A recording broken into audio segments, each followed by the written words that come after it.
Indonesia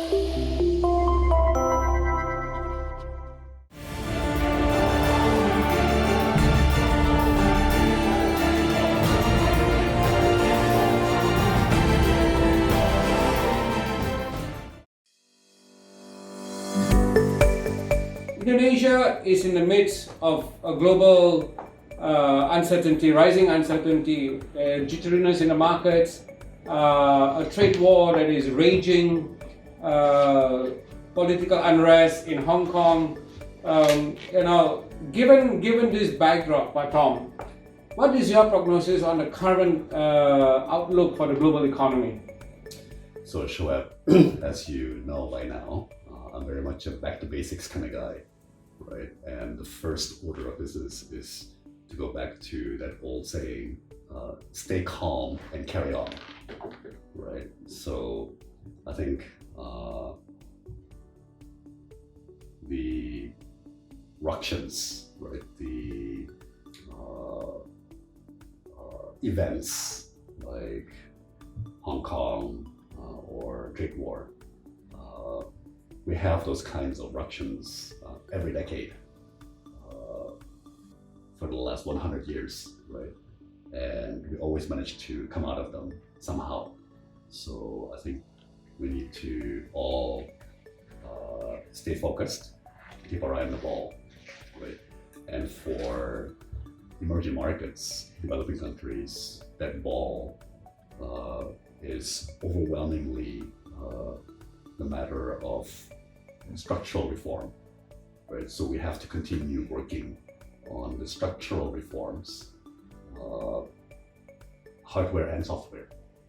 Hardware like infrastructure, software like improving our institutions, improving our public health, improving our workers' skill levels and levels of literacy and education.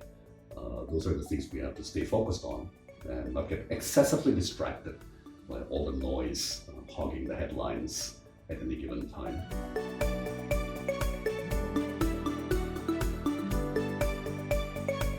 The theme for this year's annual Indonesia Economic Forum is succeeding in a new competitive era.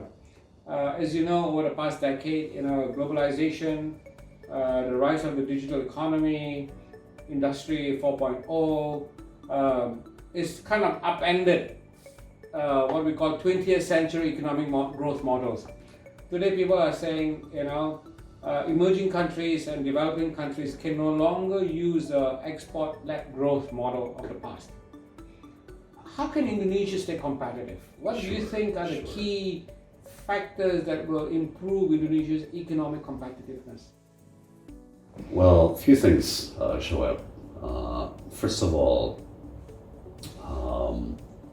we need to make sure we take a comprehensive view of the world, right?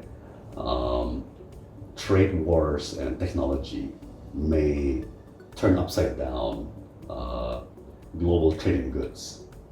But in parallel, what's happening is a worldwide boom in trading services, right? Where I believe services exports are actually booming. If we only bother to look and also had the right definition, right? For example, when I was trade minister and I went down to Australia to restart our trade agreement with Australia, one of my most memorable visits was to a Australian startup called freelancer.com. And I was startled to be told that there were already back then, and this was 4 years ago, tens of thousands of Indonesians selling their digital services on the platform remotely. Services like graphics, illustration, architectural renderings, sound editing, translation, copy editing, you name it. And tongue-in-cheek, I bet many of the Indonesians don't declare those income that they're deriving from working oftentimes probably part-time, making extra money on the side, selling their services around the world by the internet. So in our economic data, that would not be recorded as a services export. Where it may show up is as a remittance flow, where money is coming in, right? But we have no clue what it's being paid for, right? Therefore, we don't classify that as a service export. But if you look, for example, at the boom in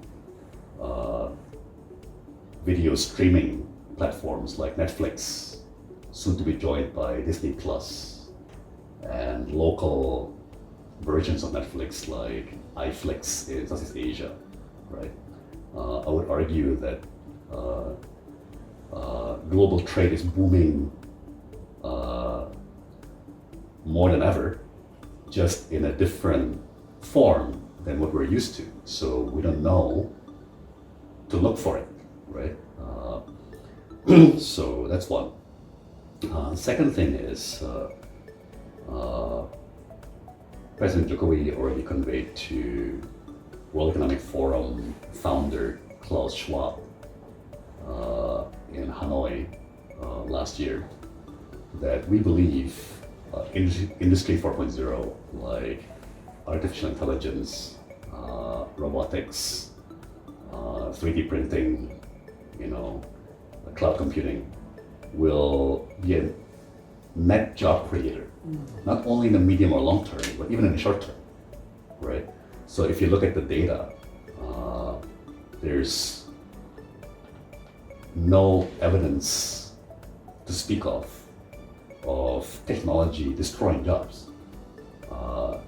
If you think about it, the simplest example, think about how much technological revolution has taken place in the USA over the last 12 years. During that 12 years, the last 12 years, has unemployment indeed skyrocketed because technology destroyed jobs, or has unemployment gone down? It has definitely gone down to record low levels of unemployment, even as technology has transformed many aspects of the American economy, right?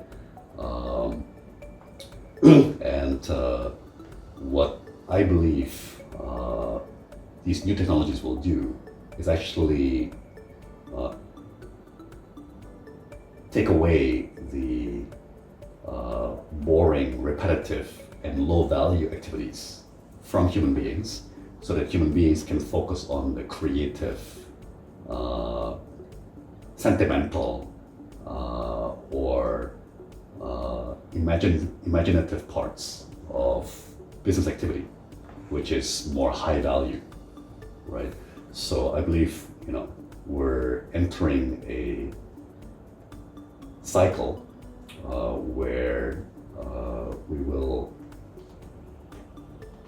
essentially throw off the low value repetitive work, and it will free us to focus on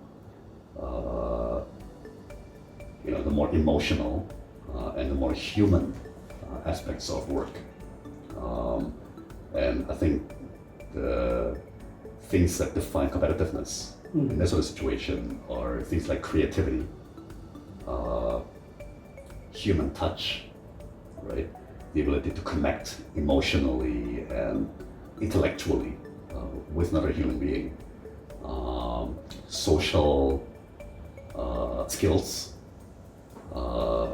matter more in that sort of world, because again, robotics, automation amplify our or the value that we put on the uniquely human things in life and business.